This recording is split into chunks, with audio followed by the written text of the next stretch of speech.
इधर हिमाचल में इस साल के आखिर में चुनाव होने हैं, जहां हर एक पार्टी अपना पैर जमाने के लिए जनता के बीच जा रही है और अपनी योजनाओं को जनता तक पहुंचा रही है। साथ ही विपक्ष पर भी जमकर निशाने साधे जा रहे हैं। देखिए रिपोर्ट।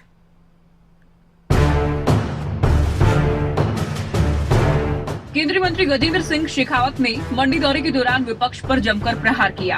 केंद्रीय मंत्री मंगलवार को मंडी जिले के सुंदरनगर में आयोजित मंडी संसदीय क्षेत्र के त्रिदेव सम्मेलन में पहुंचे। सम्मेलन को संबोधित करते हुए कहा कि देश में मोदी हैं तो मुमकिन है। दूसरी ओर कांग्रेस को आड़े हाथ लिया और कहा कि इन सरकारों ने कभी गरीबों का नहीं सोचा। साथ ही कहा कि देवभूमि हिमाचल से निकला संदेश पूरे देश में बीजेपी कार्यकर्ताओं में मार्गदर्शन और उत्साह का संचार करता है। चुनाव में हिमाचल के परिणाम देश में होने वाले चुनाव को नया रास्ता दिखाते हैं। अब की बार प्रदेश इतिहास बनाने वाला है। अभिनंदन करना चाहता हूं, प्रणाम करना चाहता हूं उस देवभूमि हिमाचल को जो मां भारती के मस्तक पर एक तिलक के रूप में सुशोभित है। और इस देवभूमि हिमाचल से जो संदेश जाता है वो संदेश पूरे देश भर के भारतीय जनता पार्टी के कार्यकर्ताओं को, देश भर के भारतीय जनता पार्टी के सेनानियों को मार्गदर्शन भी देता है, उनमें उत्साह का संचार भी करता है। जो परिणाम हिमाचल प्रदेश देता है वो परिणाम आने वाले समय में देश के सारे चुनावों को एक नया रास्ता दिखाता है। हिमाचल के सीएम जयराम ठाकुर ने कहा कि संगठन से ही एक सरकार बनती है। एक बार फिर से प्रदेश में बीजेपी का परचम लहराएगा। इनिशिएटिव लेना, ये हिमाचल प्रदेश के हमारे संगठन से बहुत सारे प्रदेश सीखते हैं। ये हमारे लिए गर्व की बात है और आज हमारे लिए सम्मान की बात है। यही एक वजह है कि हिमाचल प्रदेश के हमारे संगठन के कार्यकर्ताओं की जो काम करने की क्षमता है, योग्यता है, शैली है, उसका परिचय पूरे देश भर में आज है। दूसरी ओर हिमाचल बीजेपी अध्यक्ष सुरेश कश्यप का कहना है कि आज हिमाचल में बीजेपी का एक मजबूत संगठन है। हमारा ये दूसरा सम्मेलन यहाँ मंडी में आयोजित हो रहा है।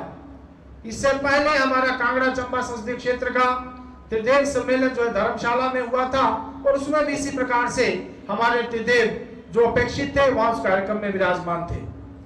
और आने वाले समय में हमारा हमीरपुर संसदीय क्षेत्र और उसके बाद शिमला संसदीय क्षेत्र का इसी प्रकार का त्रिदेव का सम्मेलन रखा गया है। कुल मिलाकर आज हिमाचल प्रदेश में भाजपा का एक मजबूत संगठन है और जिसकी संरचना प्रदेश से लेकर पन्ना प्रमुख और उससे नीचे पन्ना कमेटियों तक आज हिमाचल प्रदेश में संगठन कार्य कर रहा है। वहीं बीजेपी प्रदेश प्रभारी अविनाश राय ने दिल्ली के सीएम अरविंद केजरीवाल पर जमकर वार किया और कहा कि आज हिमाचल के मॉडल को पूरा देश फॉलो करना चाहता है। अगर मैं कल के केजरीवाल जी की बात ना करूं तो मेरा भाषण अधूरा है। उसके लिए मैं दो शब्द कहना चाहता हूं। तो भाषण दे रहे हैं वो कि हिमाचल एक गरीब प्रदेश है। क्यों? क्योंकि इस गरीब प्रदेश के बच्चे जो हैं वो ज्यादातर सरकारी स्कूलों में पढ़ते हैं, इसलिए ये प्रदेश गरीब। तो मैंने कहा यार तेरी अकल घास चरने गई है क्या? ये प्रदेश की एजुकेशन व्यवस्था इतनी अच्छी है कि लोग गर्व महसूस करते हैं कि वो सरकारी स्कूल में पढ़े। बीजेपी हिमाचल में एक बार फिर से सरकार बनाने का दावा कर रही है। सरकार की उपलब्धियां लेकर नेता जनता के बीच जा रहे हैं। वहीं बीजेपी विपक्ष को भी जमकर घेर रही है। नितेश सैनी, मंडी, खबरें अभी तक।